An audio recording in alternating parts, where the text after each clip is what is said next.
Comfort, peace and relaxation. This is Florida, with its sandy beaches and fresh air, bordered by the warm waters of the Atlantic. Peace and quiet like in a postcard. But that's not always the case. In the middle of the pandemic, these people took up the habit of meeting every week along the beaches of North Miami. But while everyone in the country wore masks, in Florida, it was always a matter of personal choice. They didn't want to wear them at all, especially not in shops and public buildings. So to take off your mask and show your smile. We may be one of the more open states, it's still not good enough. We're still being tracked, we're still being censored and suppressed. Smile, naked smiles, naked faces are great. Underneath all the smiles hides a discourse free of restraints. They do not hesitate to insult the President Joe Biden. The inhabitants of Miami want to continue living their way. Yeah, so good to see you. Hey, Alex, hey. I love it, bro. I love it. So good to see you. So good to see you. Thank you for coming. Thank you for coming. I just want you to look at this right here. Look at this right here, because this shows that the people are over this. We are over it. Over it. No more now. Here's the man who brought them together this morning. Chris Nelson, 40 years old, is the founder of the group Free Florida. No more masks! No more masks! No more masks! These people, they took it upon themselves to tell you that you must wear a facial covering every time you go to the store. People in America, they have the full right to be as crazy as they want to be. You, and not from government. Thank you. Thank you, God. We are holding the torch for freedom in this country right now. And right now, the whole world is looking at Florida. The whole world is looking at Florida. And they see, look, people are everywhere on the beach. They said this was going to kill us. They said this was going to kill us.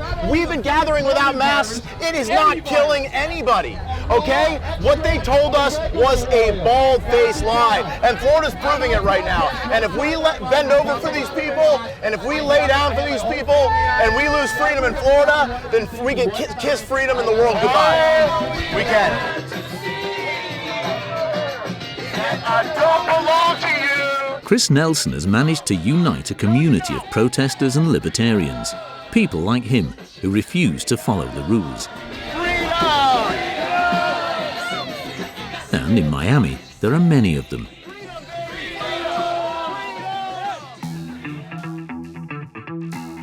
Located on the tip of Florida, Miami is one of the most popular cities in America. I love Miami. This is the best place. The partying, the sun, the beach.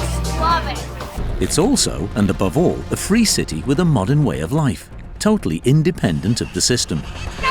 For many, it's also the most rebellious city in America. And the government. Florida has always been a subversive state in the United States. Here we can meet famous retirees like Robert Platshorn. It's very nice. One of the biggest drug traffickers of the 1970s. Former drug traffickers and former presidents. Donald Trump has settled in Mar-a-Lago in a luxurious property. We head there for a gala dinner. Karin Turk, a former Miss Florida, will introduce us to the ex-president. This should be a part of every woman's wardrobe. On the television, she and her friends talk about resistance without a filter. I think the resistance is going to be in Florida. Yeah. Everybody's here. Everybody's here in Palm Beach, and it's becoming a hub of Republican politics. Miami is America's party town. Here, people break the rules. They continue to party despite the pandemic. For firemen, every night is a struggle.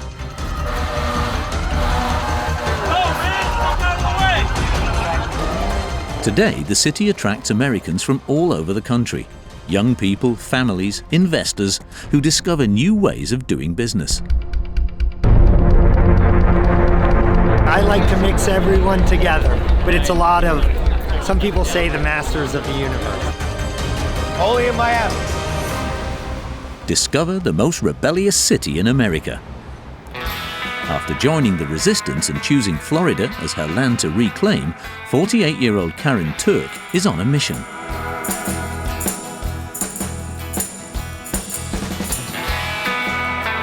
day's going to be crazy. It's going to be good. You know, any day that I get to do political things and tape my show is a good day. She stands against President Joe Biden, against the Democrats, against anything that isn't Republican. Hey, how are you? Good, I'm good. Every week she makes her position very clear on a television show that she hosts in a local station.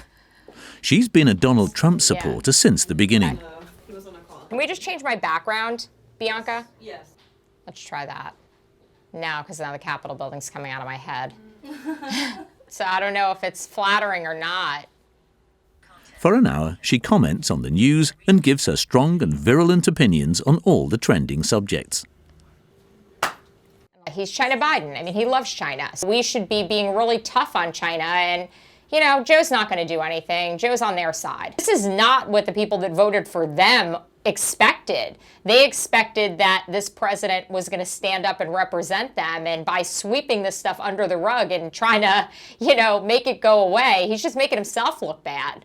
You know, children are going to, you know, be allowed to change their gender. I mean, it's just wild. It's just crazy that this is even a conversation and that this is something that a legislature would stand behind. It's just, it's nuts. I mean, you know what I think? I think the next generation, we're going to need a lot of therapists. More than 200,000 people follow her activities on TV and social media. It's very easy to be outspoken here. I mean, we are a red state, and it is nice to be somewhere where there are a lot of like-minded people. I think that Florida is going to be the leader as far as politics going forward.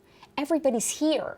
Everybody's here in Palm Beach, and it's becoming a hub of Republican politics. You know, and the former president's here, and that's huge. But I think this is really quickly becoming a base for politics for our entire country. And I'm really happy to be here because obviously that puts me in the center of the universe of something that I love.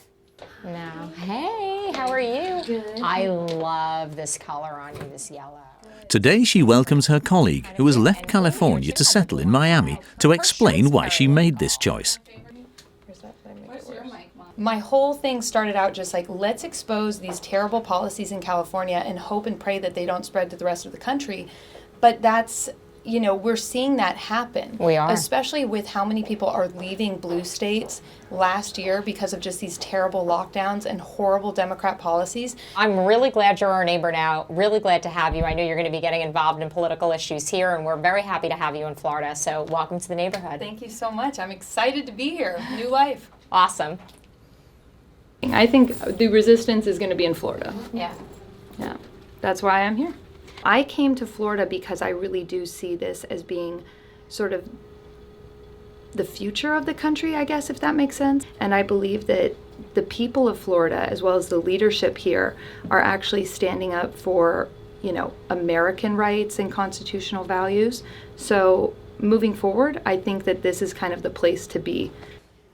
Behind the scenes is Karen's 18-year-old daughter, who helps out with filming and closely follows her mother's career. My favorite color. Oh, thank you. We're also trying to get her interested in politics. So, we'll see. Yeah, we'll see. I'm working on it. She's trying to brainwash me. Maybe a little. I just want, you know, I want you to apply logic. I want you to be smart. Okay, thank you. I appreciate it. Yeah, I've tried to, you know, raise you right. Yeah. Raise you right. Oh my gosh. Let's bring on Mrs. Wellington, Karen Turp. Before, Karen's life was all glitter, glamour and beauty pageants. Karen describes herself as energetic, optimistic, and driven. In 2016, she won the title of Mrs. Florida, a contest for women over 40 years old. She became famous and used her newfound status to launch herself into politics.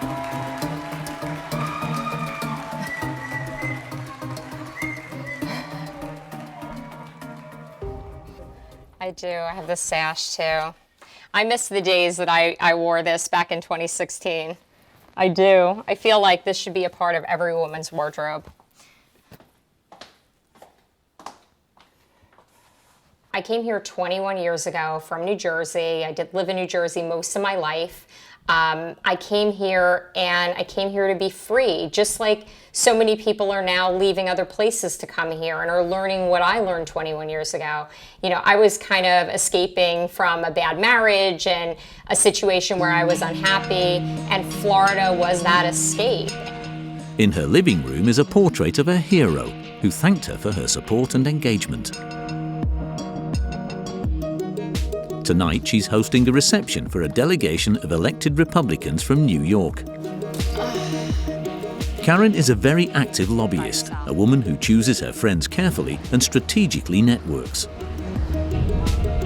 Hi, I'm Karen.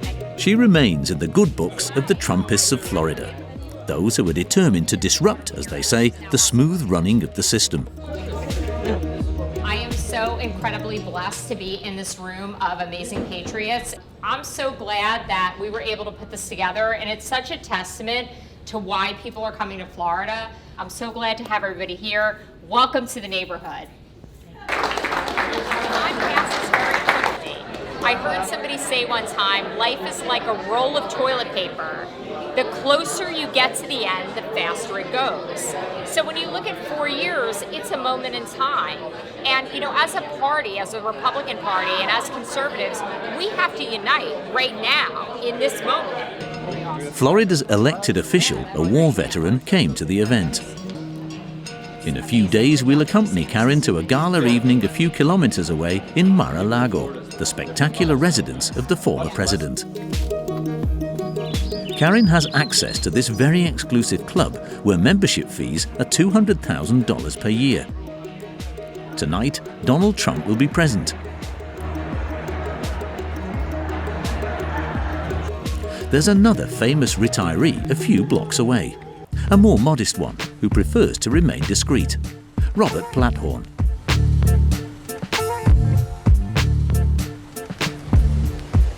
It's hard to imagine that this man who resembles a retired grandfather is in reality one of the most famous drug dealers in Miami.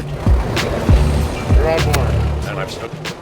I'm not waiting for anybody. I ain't waiting for the rain. Where's Josh? Yes, it is. This great fishing enthusiast was the leader of one of the most powerful gangs in Florida in the 1970s, the Black Tuna. His signature move was to outrun the Coast Guard with his drug-laden boats.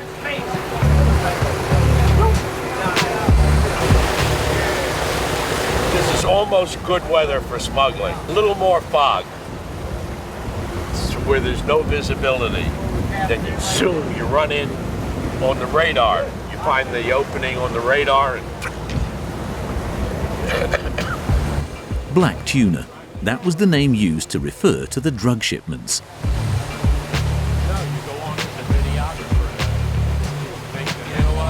imagine I'm going out to meet a Colombian ship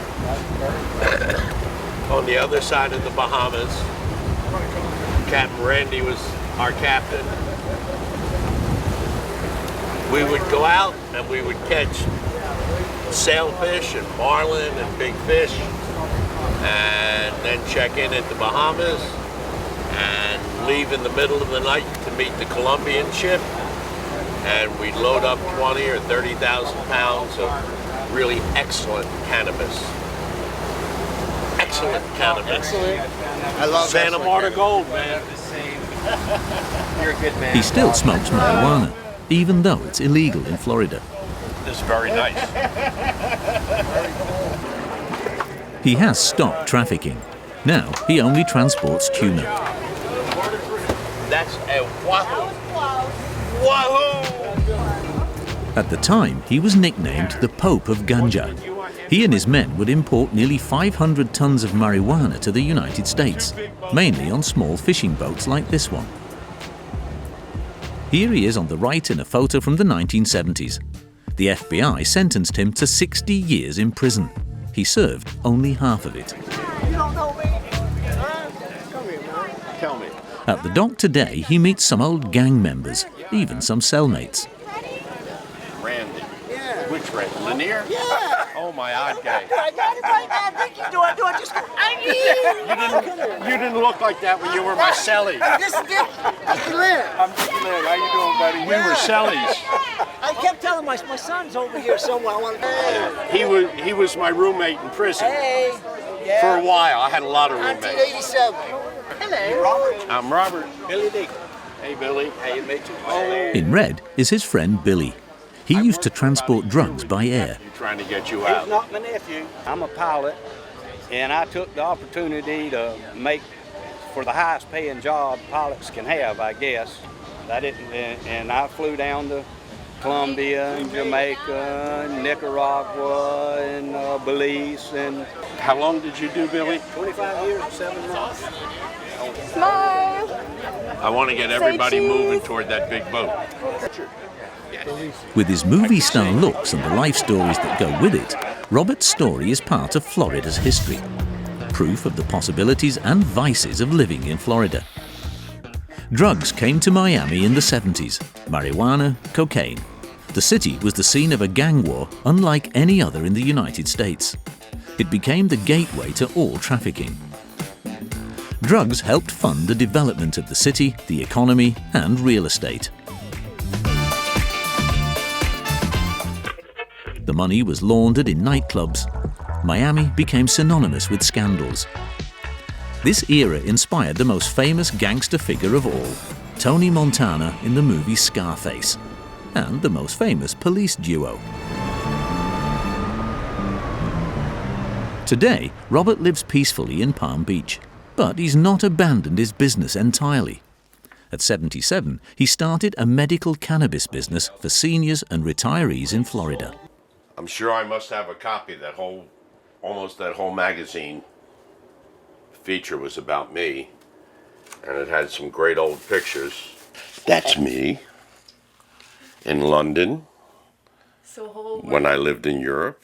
Were you thinking about smuggling at that time? No, I was educating. So how did you end up being the smuggler?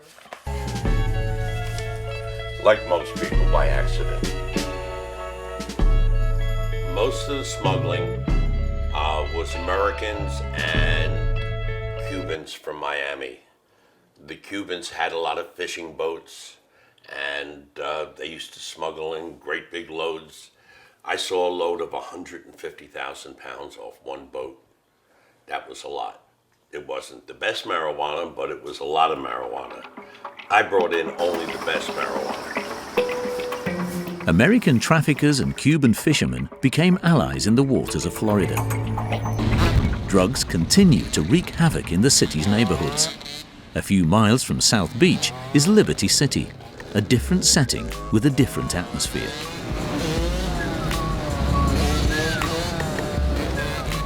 This neighborhood is run by its gangs, its biker gangs.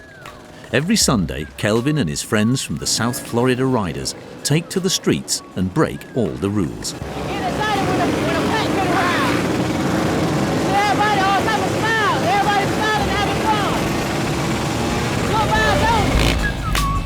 Stunts, speed, and adrenaline.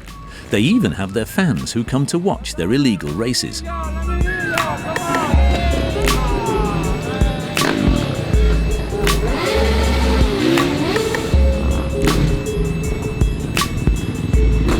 Some pumps like out of town, it's like some pumps out of town you can just pull up and get gas without paying. But you got when you pump your gas, then you go in and pay. But that's out of town. They can't have that now. They gonna pull up and pay and go know how they did it. There's not a lot of hard enforcement, in my opinion. Everyone needs to follow the laws, including myself, including them. So if they are breaking the laws, you know, the police should be enforcing laws. That should be happening. Well, over here is more lenient. The cops, you know, they got more other stuff to worry about. The cops don't care. I mean, they care. Don't get it twisted. They do, but we do it on a daily basis. It's like, come on, they can't control it. It's uncontrollable. Several young people have died while being chased by the police. When they're on the road, they take all the risks. Their neighborhood, Liberty City, is known as one of the most dangerous in Miami, riddled with drug trafficking and gang violence. Kelvin grew up here. His house has become the bikers' headquarters. to spit it like 5 seconds. What, that's that? Huh? Nah, that's something new. This just happened last night. Miami Beach is for the tourists and all that, though, like all the rich people and stuff like that. Over here, it's probably you gotta get it how you live over here. So what do people do here? Everything.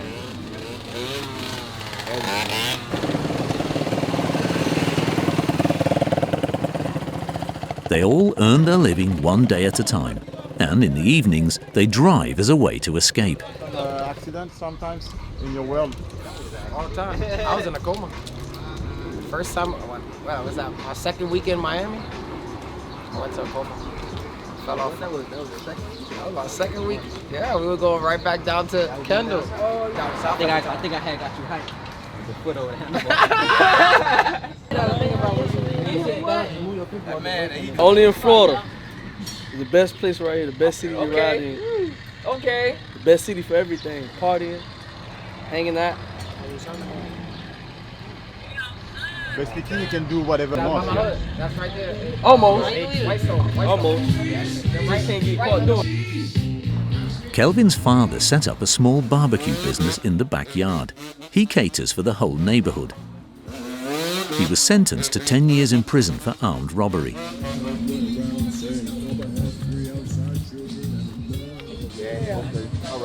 We had hot dogs, sausage, everything. Oh, everything. Okay. Anytime we're gonna do hamburgers. Okay, let me know ahead. We'll do it probably Monday, Tuesday or Wednesday. He got the secret. I don't know his secret.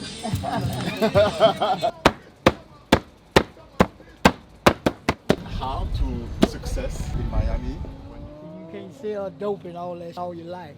You be doing something different, helping the people out. You heard me? So this is what we doing now. Barbecuing. Rolling motorcycle, that's what we do.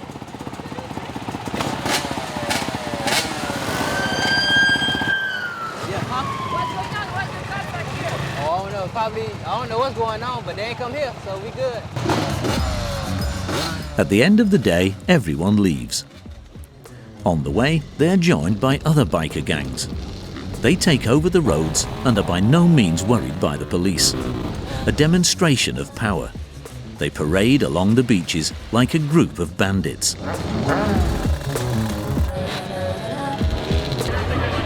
They mingle with the partygoers of Miami Beach, the tourist district that never stops moving to the rhythm of parties and shows. While the whole world was in lockdown, here rules and restrictions were much more lenient. Neither the bars nor the beaches have ever closed.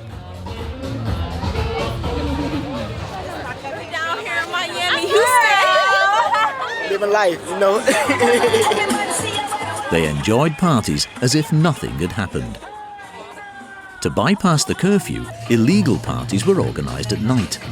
They were held away from the city centre, like this one. All guests were invited at the last minute. I mean, people don't really know that this is going on unless you're connected in the background. It's kind of like for instance, we have since COVID, we started these like WhatsApp chats, and we went from like social media promotion to like unless you're on that chat, you're not even gonna know what's going on. Almost got off on another block, and then there was like some kind of private party, and it seemed a bit not like the party that we are trying to go to, and then but then we found.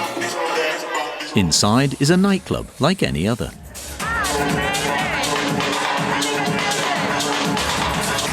In fact, it's a hangar specially prepared for the occasion. On the decks is a young 30-year-old Belgian, DJ Georgia, a new star of Miami's nightlife who was totally unknown a few weeks ago. Many leading DJs were confined in their countries. This was her chance. These illegal parties became a trend.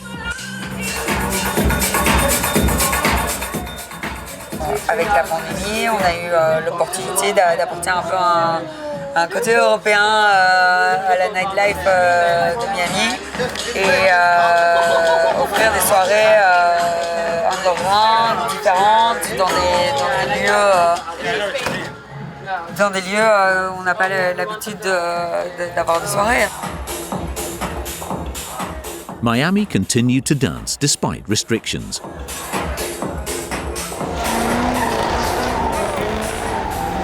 A few blocks away, we joined the bikers of Liberty City. Motorbikes are replaced by cars.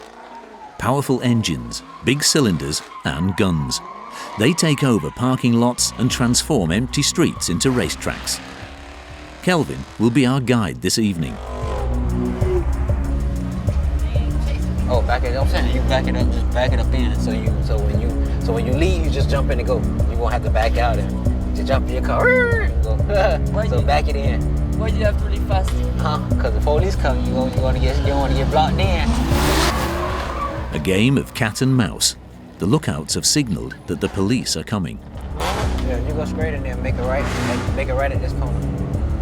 It's time to leave as fast as possible. It's a little bit more crazier because the police go to come, and when they come, they go to try to catch people. They bring the helicopter out and all. Like one time we went, they brought the helicopter and everything. 2 helicopters. One was low, one was like real low, and one was like high. Tonight, things are about to get ugly. We told you about this story yesterday. One person killed, 6 others injured in a deadly hit-and-run crash. We're now seeing surveillance video of the fatal wreck. Surveillance video captures the fatal wreck near 119th Street and 22nd Avenue in northwest Miami-Dade. One of the drivers crashed into a family car and fled the scene. We arrived on the scene a few minutes after the accident. This thing look crazy. It doesn't do anything to you? No. Small boy. Smashed these people's car and now left. How they not hurt? All the airbags out in the car and the whole front gone, so how he not hurt? It could always be dangerous. So you always gotta, like stuff like this. Just like this. Just how we just having fun, just chilling. Everybody leave, then something happen like this. And that just kill everybody's spirit for a little bit, and then they'll be back. They'll talk about it, what happened to this and that, and then they'll be back just doing the same thing the next day. Miami-Dade detectives on the hunt. 1 dead and 6 injured. Accidents like this occur in Miami more than 20,000 times a year. Florida is one of the most dangerous states in terms of road accidents, one of the deadliest in the United States. A call for witnesses with a $5,000 reward has been issued to find the perpetrator. After several weeks, he's still on the run. He faces up to 30 years in prison. At night, the city's firefighters have to deal with an overwhelming number of calls. Someone has just reported a man drowning. It is about driving a fire truck on Miami Beach. New rule. Like driving in the wrong direction of travel on a freeway during rush hour. Come on, Mike. Come on, Mike. Oh, man. Out of the way. Go. He'll move. In front of the vehicle, cars are driving at over 90 kilometers per hour. Go. You got it. Yes. Good. Go.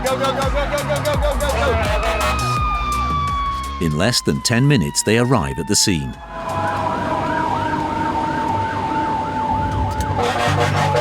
It's a drowning. It's drowning? Yeah. At night? Yeah. At night. In the freezing water. How is that possible? They know his chances of survival are getting smaller with every passing minute.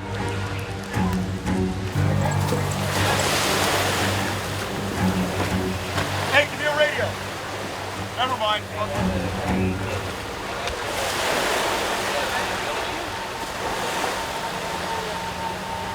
Do you see anybody? Yeah. Where? Have you notified Coast Guard Marine Patrol? All right, Javi. All right. There's a guy out there drowning. So he went out there on a surfboard, put him on top of the surfboard and bring him back. Yeah, on the beach here, what happens is a lot of people go out drinking. They have a hard time swimming back, either with the current keeping them out, or a riptide, or just an inexperienced swimmer. As soon as the man is brought back to the beach, he's handcuffed and the police take him away. He's under the influence of narcotics and is hallucinating.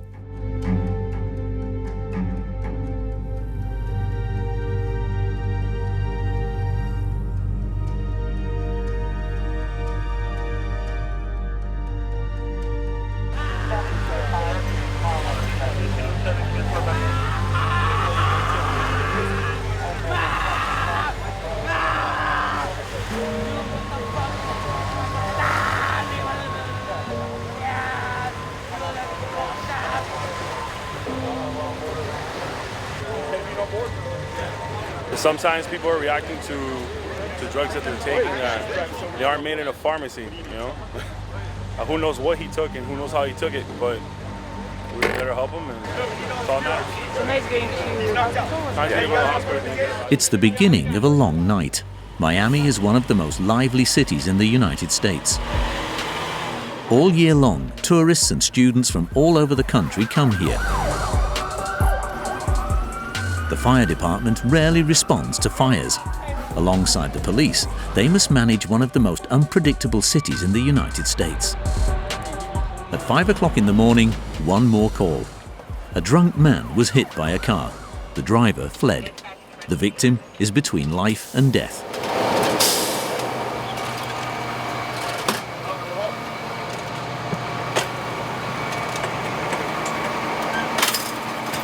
Trauma alert is extremely critical condition right now.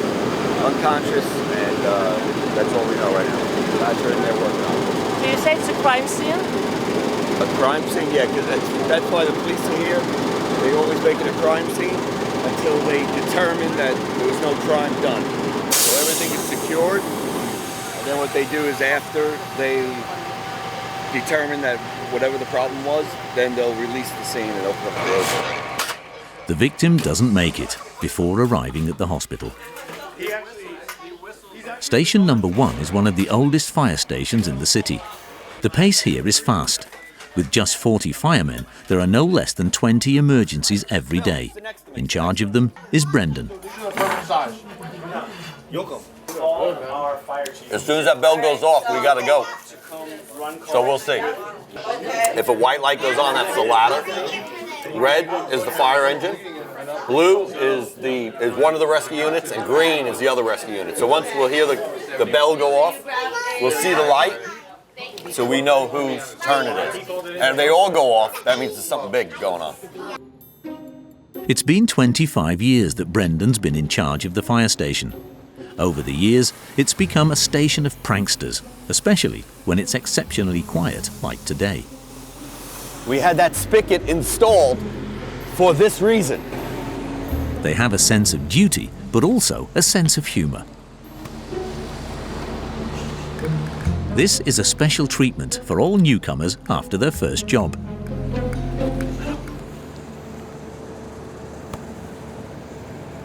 It's a tradition we have here at the One House. The best ones are even posted on social media. I ain't scared of nothing. I ain't scared of nothing. Brendan and his men have made this their trademark. Every job is an opportunity to be seen. We met them a few months ago at Halloween when they took their shot at DJing.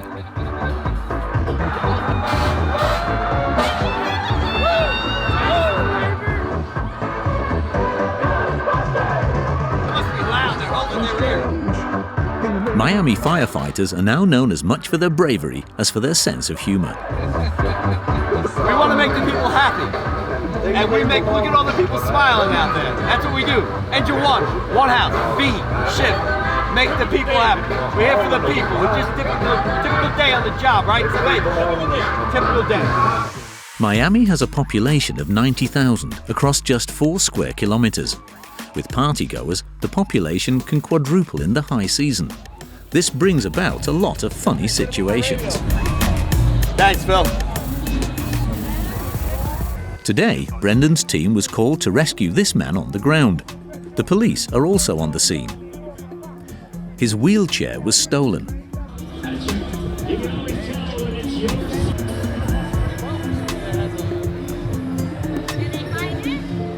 No, someone stole it and went running away with it. With the wheelchair? With the wheelchair.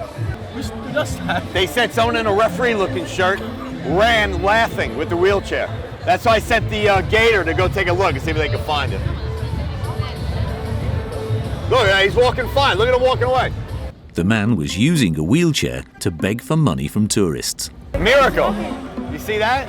It must be that light rain. It's less rain. He just got up and started running away. Only in Miami.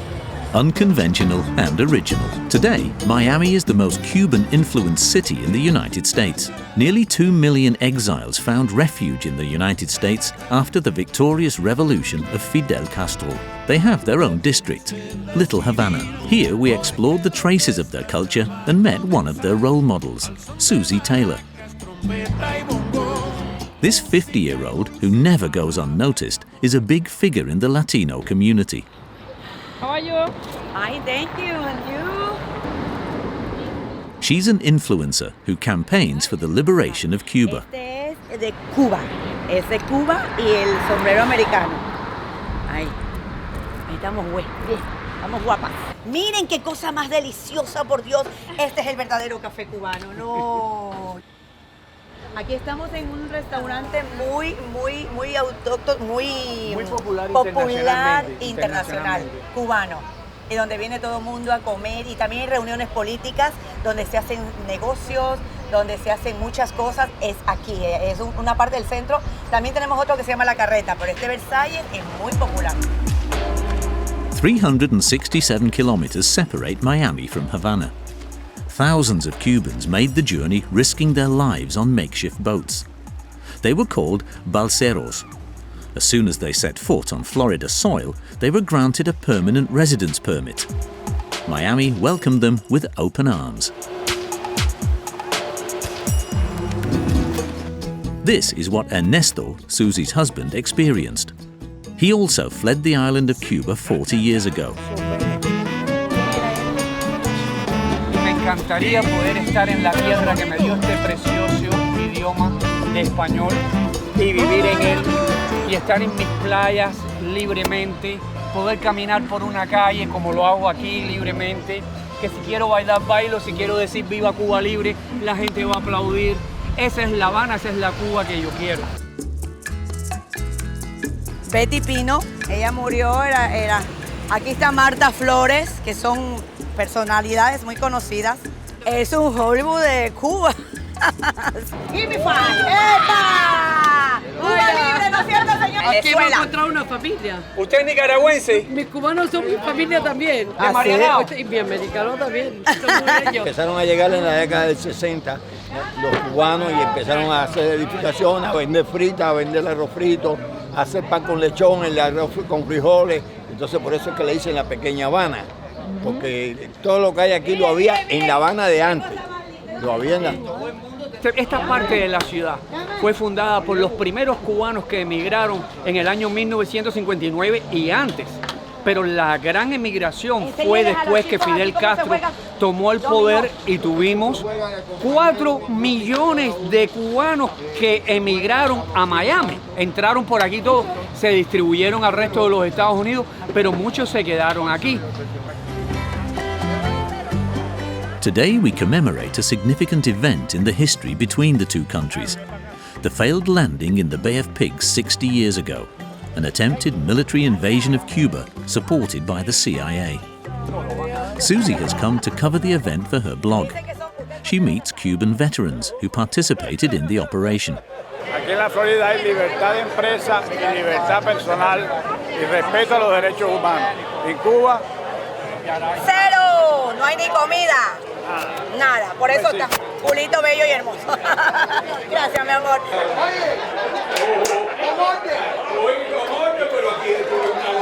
The governor of the state of Florida came to pay tribute to these veterans.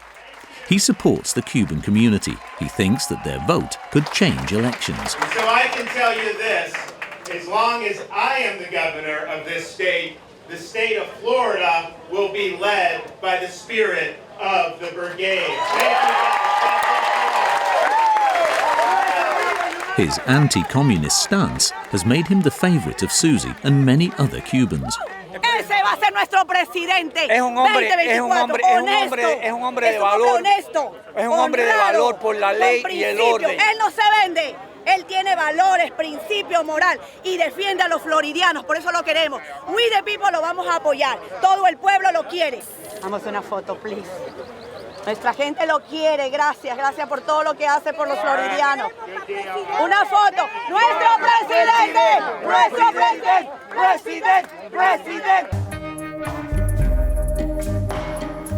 Secret Service is going to give us credentials, they're going to sweep the van, and then we're going to go from there over to Mar-a-Lago. All right, that was my limo guy. So the limo is set for tonight. It's Karen's big night. She's invited to Donald Trump's residence for a gala event. Mommy's lucky she's going. Right? I'm going to have a really fabulous night with great patriotic people, and it's going to be really the last event of the season at Mar-a-Lago. So The event is in Palm Beach in North Miami, where the most billionaires of the country live. This is where the former president spends 6 months of the year, in his super luxurious mansion, Mar-a-Lago.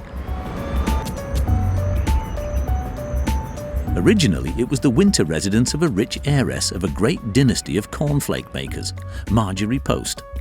At the beginning of the last century, she was the richest woman in America. Everything is in abundance. 58 rooms, 33 bathrooms, 12 fireplaces, everything in marble and gold leaf. Donald Trump fell in love. He bought it for $8 million and renovated it to his liking. Even more gold and glamour. He made it his private mansion as well as a very exclusive club. Karen is one of the 400 selected guests of the evening. Oh, I know. One more.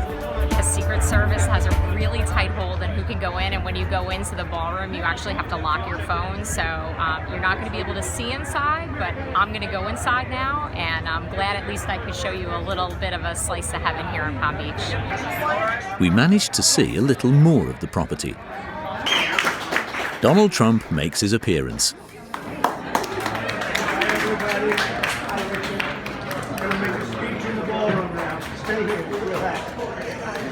The country may have elected a new Democratic president, but Florida has remained Republican. Donald Trump knows that he's surrounded by his unyielding supporters here. Karen is one of them. At the end of the evening, he greets the staff members one by one.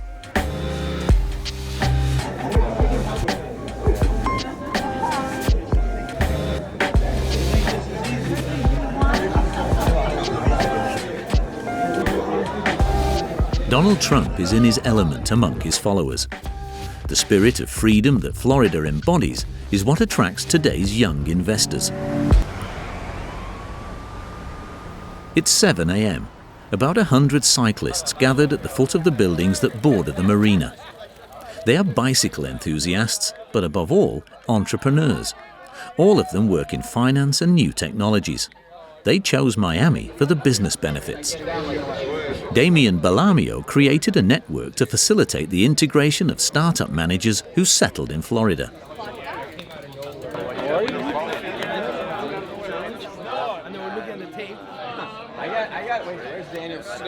He was behind us. What are you doing right now? We're adding people to the WhatsApp group that we have for writers.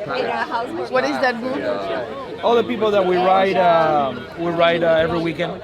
The tech writers. So, you know, we're organized through the group. So we're adding more people that just showed up. I guess everybody knows the key loop that's here, or how many people from out of town? They left San Francisco, New York, and Chicago to come here. All of them proudly wear clothes with the same words. How can I help? A tweet published a few months ago by the mayor of Miami to attract investors. A small phrase with a big impact. In a few months, Miami has become the trendy destination for startups. Biking is a great place to socialize. You talk about contract, you talk about Yeah, you raise money, you make friends, you know, a lot of different things. Among the newcomers this morning is Greg Gallant. a 38-year-old from New York who just moved to Miami a few weeks ago. All right, yeah, I had my second vaccine shot 2 days ago, so I'm still in a bit of recovery mode. They're treating you too well, my friend. They're giving you vaccines, giving you apartments, giving you good weather. What else can you need? It's true, yeah. Feeling great. It's a beautiful morning, perfect weather, so what better way to start the day? See you on the road. A wealthy group that has a big impact. Like Greg, there are hundreds of people who have chosen Miami to develop their businesses, and the trend is growing. The mayor of Miami has decided to make his city a capital of new technology, even more attractive than Silicon Valley in California.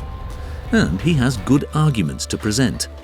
A heavenly setting, but above all, an advantageous tax system for companies with some of the lowest taxes in the country. It was great. Yeah, fun ride. Why do you appreciate to ride here? What do you like about it? All this, the views of the water, palm trees, great weather, wide shoulders, just like the French Riviera. But at the moment, you just have so many people from all over the world here in Miami, which makes it really exciting. It's very diverse, and there's great energy to it.